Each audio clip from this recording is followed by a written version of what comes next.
श्रीभगवानुवाच कालोऽस्मि लोकक्षयकृत् प्रवृद्धो लोकान् समाहर्तुमिह प्रवृत्तः ऋतेऽपि त्वां न भविष्यन्ति सर्वे एव स्थिताः प्रत्यनीकेषु योधाः. Sri Bhagavan said, I am the mighty world destroying time, now engaged in whipping out the world.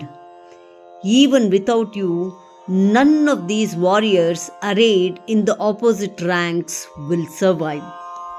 Shri ಭಗವಂತನು ಹೇಳಿದನು, ಇಡೀ ಲೋಕವನ್ನು ಕ್ಷಯಗೊಳಿಸುವುದಕ್ಕಾಗಿ ಬೆಳೆದಂಥ ಕಾಲಪುರುಷನು ನಾನು. ಎಲ್ಲರನ್ನೂ ನುಂಗುವುದಕ್ಕೆ ಇದೀಗ ಸಿದ್ಧನಾಗಿದ್ದೇನೆ. ನೀನು ಯುದ್ಧವನ್ನು ಮಾಡದಿದ್ದರೂ ಎದುರಿಗಿರುವ ಯಾರೂ ಕೂಡ ಉಳಿಯಲಾರರು. ಶ್ರೀ ಭಗವಾನುವಾಚ ಕಾಲೋऽಸ್ಮಿ ಲೋಕಕ್ಷಯಕೃತ್ ಪ್ರವೃದ್ಧೋ ಕಾಲೋऽಸ್ಮಿ ಲೋಕಕ್ಷಯಕೃತ್ ಪ್ರವೃದ್ಧೋ ಕಾಲೋऽಸ್ಮಿ ಲೋಕಕ್ಷಯಕೃತ್ ಪ್ರವೃದ್ಧೋ ಲೋಕಾನ್ ಸಮಾಹರ್ತುಮಿಹ ಪ್ರವೃತ್ತಃ ಲೋಕಾನ್ ಸಮಾಹರ್ತುಮಿಹ ಪ್ರವೃತ್ತಃ ಲೋಕಾನ್ ಸಮಾಹರ್ತುಮಿಹ ಪ್ರವೃತ್ತಃ. ಶ್ರೀ ಭಗವಾನುವಾಚ ಕಾಲೋऽಸ್ಮಿ ಲೋಕಕ್ಷಯಕೃತ್ ಪ್ರವೃದ್ಧೋ ಲೋಕಾನ್ ಸಮಾಹರ್ತುಮಿಹ ಪ್ರವೃತ್ತಃ.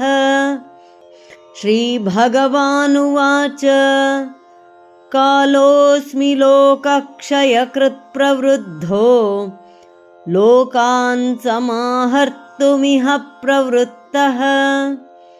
ಶ್ರೀ ಭಗವಾನುವಾಚ ಕಾಲೋऽಸ್ಮಿ ಲೋಕಕ್ಷಯಕೃತ್ ಪ್ರವೃದ್ಧೋ ಲೋಕಾನ್ ಸಮಾಹರ್ತುಮಿಹ ಪ್ರವೃತ್ತಃ ಋತೇऽಪಿ ತ್ವಾಂ ನ ಭವಿಷ್ಯಂತಿ ಸರ್ವೇ ಋತೇऽಪಿ ತ್ವಾಂ ನ ಭವಿಷ್ಯಂತಿ ಸರ್ವೇ ಋತೇऽಪಿ ತ್ವಾಂ ನ ಭವಿಷ್ಯಂತಿ ಸರ್ವೇ ಏವ ಸ್ಥಿತಾಃ ಪ್ರತ್ಯನೀಕೇಷು ಯೋಧಾಃ ಏವ ಸ್ಥಿತಾಃ ಪ್ರತ್ಯನೀಕೇಷು ಯೋಧಾಃ ಏವ ಸ್ಥಿತಾಃ ಪ್ರತ್ಯನೀಕೇಷು ಯೋಧಾಃ ಋತೇऽಪಿ ತ್ವಾಂ ನ ಭವಿಷ್ಯಂತಿ ಸರ್ವೇ ಏವ ಸ್ಥಿತಾಃ ಪ್ರತ್ಯನೀಕೇಷು ಯೋಧಾಃ ಋತೇऽಪಿ ತ್ವಾಂ ನ ಭವಿಷ್ಯಂತಿ ಸರ್ವೇ ಏವ ಸ್ಥಿತಾಃ ಪ್ರತ್ಯನೀಕೇಷು ಯೋಧಾಃ ಋತೇऽಪಿ ತ್ವಾಂ ನ ಭವಿಷ್ಯಂತಿ ಸರ್ವೇ ಏವ ಸ್ಥಿತಾಃ ಪ್ರತ್ಯನೀಕೇಷು ಯೋಧಾಃ.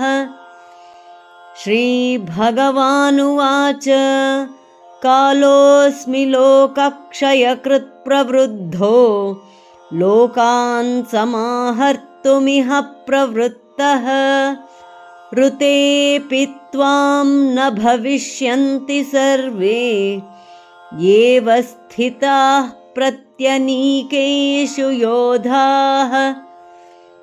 ಶ್ರೀ ಭಗವಾನುವಾಚ ಕಾಲೋऽಸ್ಮಿ ಲೋಕಕ್ಷಯಕೃತ್ ಪ್ರವೃದ್ಧೋ ಲೋಕಾನ್ ಸಮಾಹರ್ತುಮಿಹ ಪ್ರವೃತ್ತಃ ಋತೇऽಪಿ ತ್ವಾಂ ನ ಭವಿಷ್ಯಂತಿ ಸರ್ವೇ ಏವ ಸ್ಥಿತಾಃ ಪ್ರತ್ಯನೀಕೇಷು ಯೋಧಾಃ. ಶ್ರೀ ಭಗವಾನುವಾಚ ಕಾಲೋऽಸ್ಮಿ ಲೋಕಕ್ಷಯಕೃತ್ ಪ್ರವೃದ್ಧೋ ಲೋಕಾನ್ ಸಮಾಹರ್ತುಮಿಹ ಪ್ರವೃತ್ತಃ ಋತೇऽಪಿ ತ್ವಾಂ ನ ಭವಿಷ್ಯಂತಿ ಸರ್ವೇ ಏವ ಸ್ಥಿತಾಃ ಪ್ರತ್ಯನೀಕೇಷು ಯೋಧಾಃ ಧನ್ಯವಾದ. ನಮಸ್ಕಾರ. ಶುಭವಾಗಲಿ.